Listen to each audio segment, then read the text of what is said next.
Hello and welcome to our first interview series, which coincides with the launch of It's Time.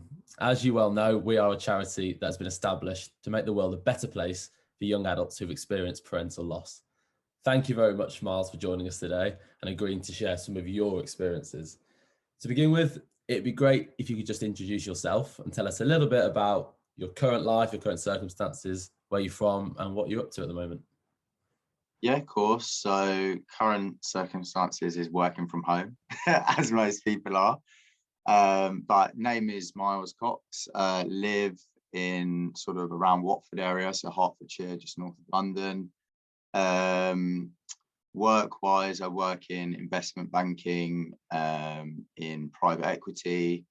Obviously, hence why working from home from all the time. Just working and chilling out with everyone else, really. That's kind of my life. Nice, mate. No, it sounds like a good one. So Miles, like myself and others who've joined on the series so far and who will be joining in the future, you share the experience of losing a parent. Would you mind just outlining those circumstances for me and the loss that has occurred in your life? Yeah, of course. So I lost my dad probably like 2 and a bit years ago now. I think he passed away sort of in November time. So yes, about 2 and a bit years. We found out sort of 2 years before that. So I was actually working in Edinburgh, working for Lloyds Banking Group, and I just got a phone call from my dad, which was rare because we didn't speak terribly much beforehand. So obviously I answered it, even though I was quite busy. And he basically just said, look, I've had some tragic news. I've got a brain tumor and they've said I've only got like a month to live or something, like I need you to come back home kind of thing. So that was obviously, luckily my partner at the time was up there with me. She didn't like live up there with me, but she was there for the long weekend. So it was on a Friday. And so I ended up flying home, obviously Saturday morning. And he was just with a new partner at that point. So his sort of mindset was he wanted to get married. So I had to, within like a week or two, basically set up a wedding for him. Luckily, he was a teacher, so the school let us use there as a venue. Like obviously, he moved up the list for the registrars to be registered as the marriage. And yeah, so that was the initial like reaction and shock, was have to get home. Just been told dad's going to die in like a month or so. He was super healthy, healthier than me, like yoga, gym, six pack, the lot for like a 50-year-old, pretty impressive. And so, yeah, so got told.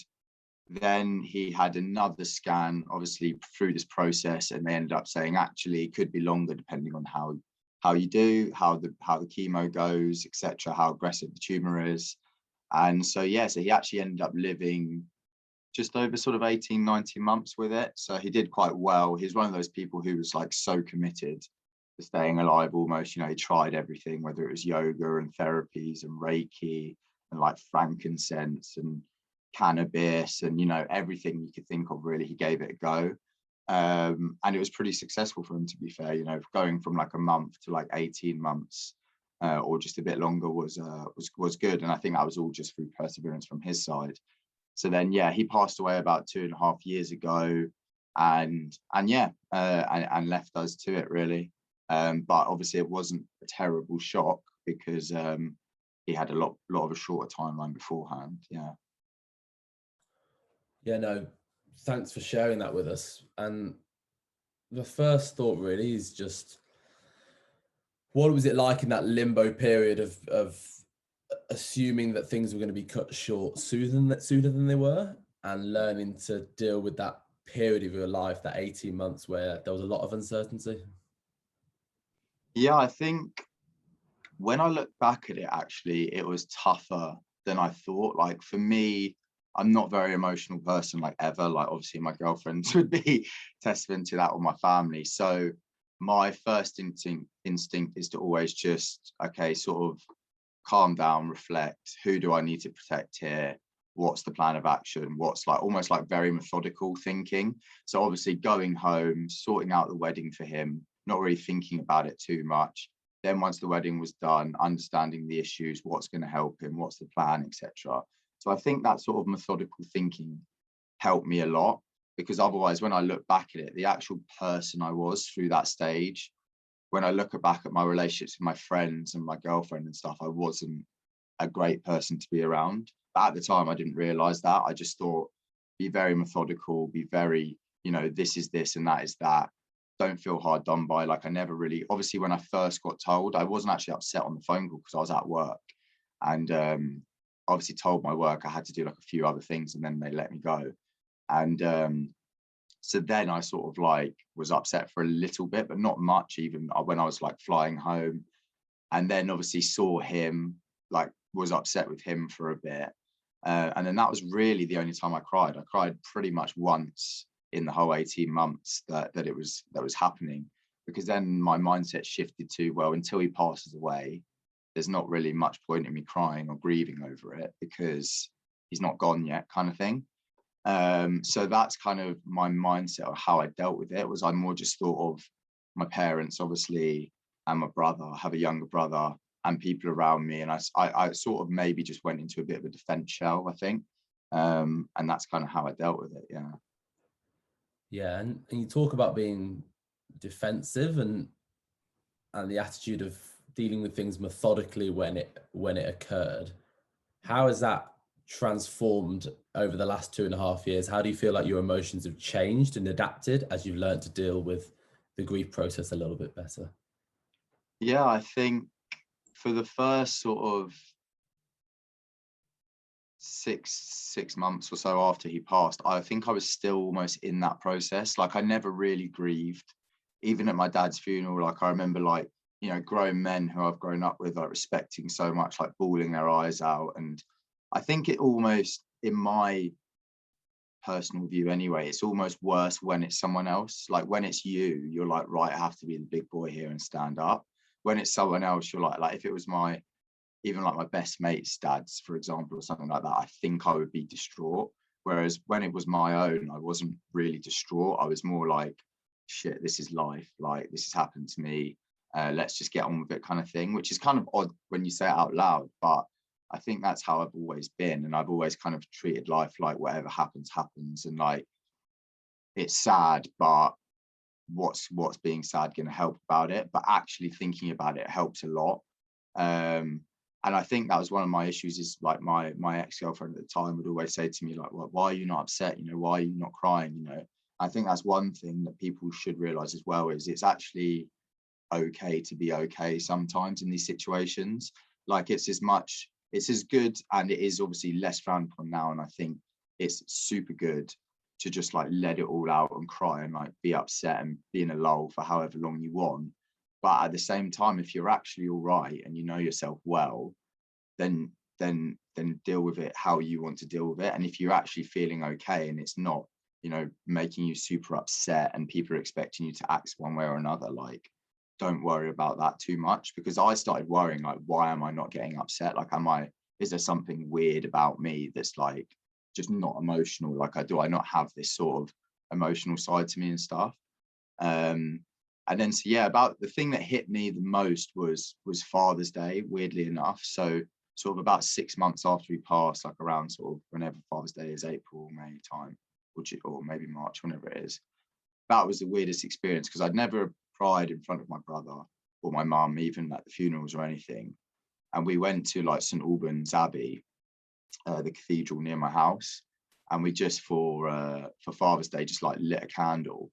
And it was just like some weird, like, I felt the anxiousness all day. Like, even before Father's Day, I was like, oh, this is really weird. Like, I'm feeling super anxious about the day. And then all I remember is just walking into the place and just like crying my eyes out. Like, I just physically couldn't stop. I was probably there for like an hour and a half, 2 hours, literally just sitting there crying in the middle of a church. I must look so bloody weird. But I think that was the first time like I'd ever just like let everything out and just released, and like been like, wow, okay, this has actually happened. Like, logically think about things, because me as a personality, I don't think about things which are going to upset me. Like, I wouldn't like think about it and be like, oh, my dad's not going to be at my funeral, or my dad's not going to see at my funeral, sorry, my dad's not going to see me married, or he's not going to see my kids, or like this sort of thing. Like, if you say that stuff yourself, you're going to get upset. Do you know what I mean? Whereas I just sort of think, look, don't think about that stuff, just like stay on track. So I think that was the first time, especially like crying in front of my brother and stuff, where I'd actually just been like, actually, like, this is kind of shit. Do you know what I mean? Like, this is actually something that you're allowed to be upset about. And then, yeah, hit me like a ton of bricks. Like, but it was good. And I just felt, honestly, after that, just an instant relief. And then felt like a different person almost, to be honest with you. So yeah, I'd say that's sort of how I dealt with the 6 months afterwards and the time after. And now after that, I do understand a lot more about how I deal with things, and I try and actually actively be more emotional and actively like think of the like repercussions and everything that's going to happen, because if I don't and I close it off, you sort of turn into him. It's like, it sounds a silly comparison, but you know, sometimes when you like go to the gym and you're like in a happy mood and you're nice to be around, or you don't, and then you're in like in this mood, but you still feel like the same person. Like, you don't realize the difference, but other people do.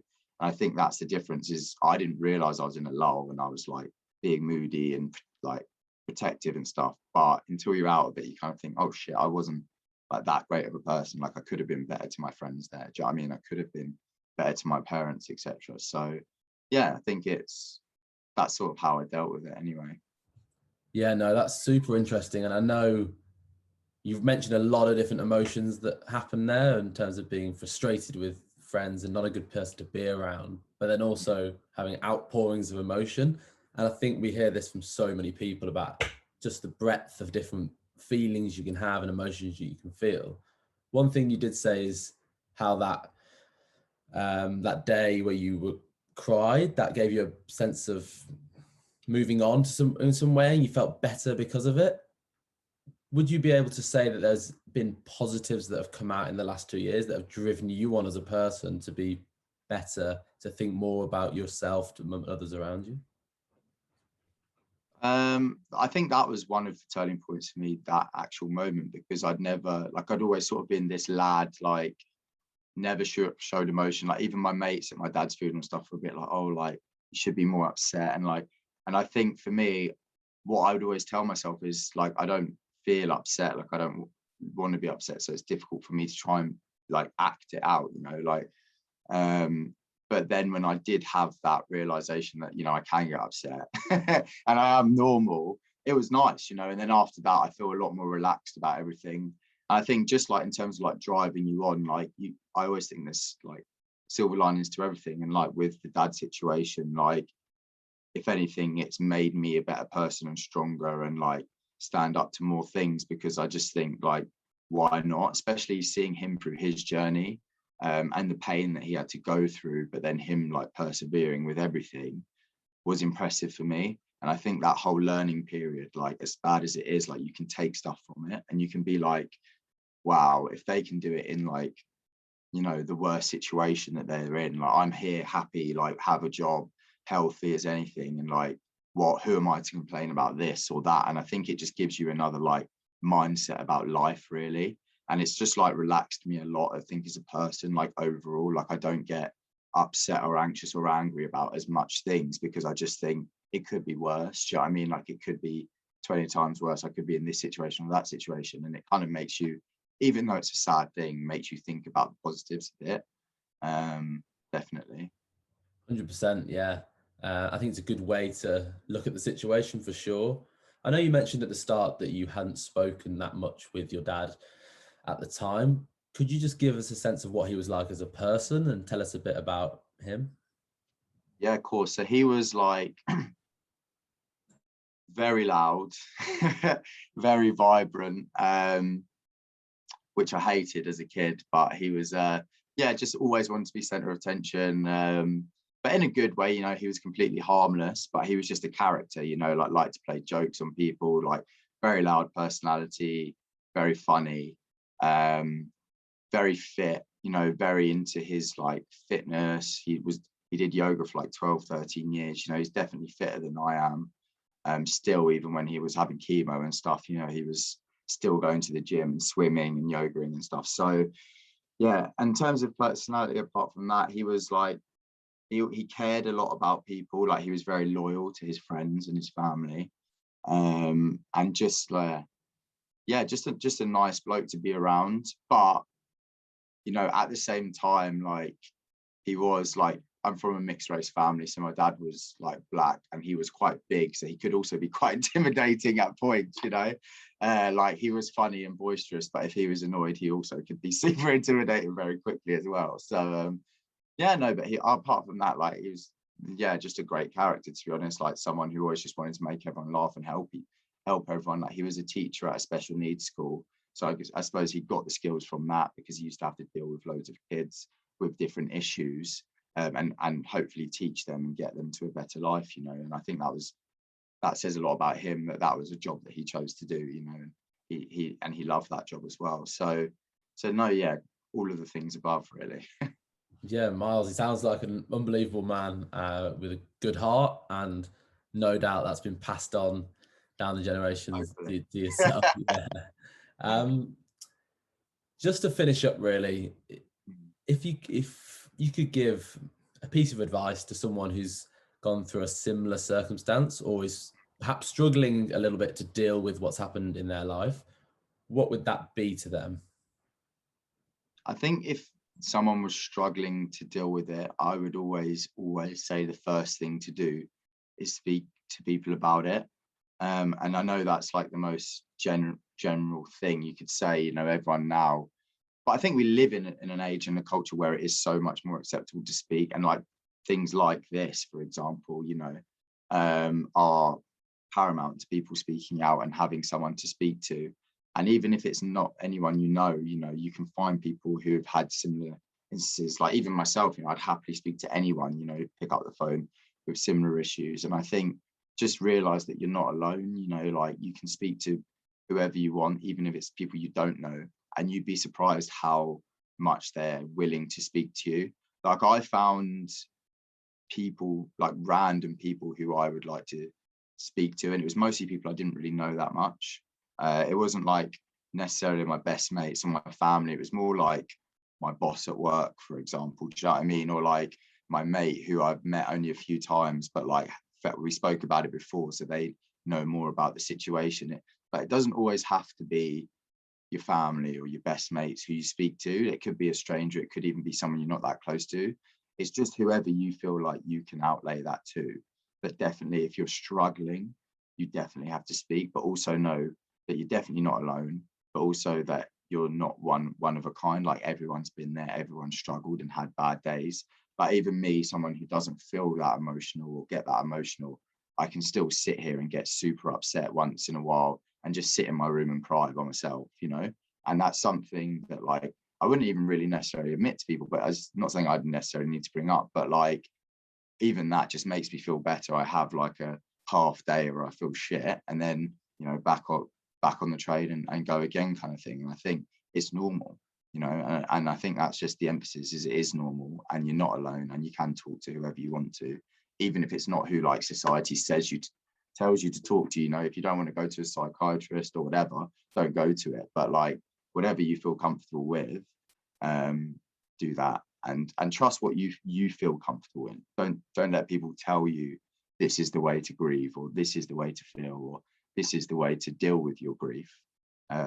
Whatever you think the best outlet is probably the best one. No, that's a brilliant bit of advice, I think, because and part of the reason we're speaking to you and speaking to lots of other people is that there's so many different methods, and I think finding the ways that you can deal with it individually is really important. But on that bit of advice, it's been really good to speak to you, and I really appreciate you coming on here and sharing your views and articulating them in the way you have. So thank you very much.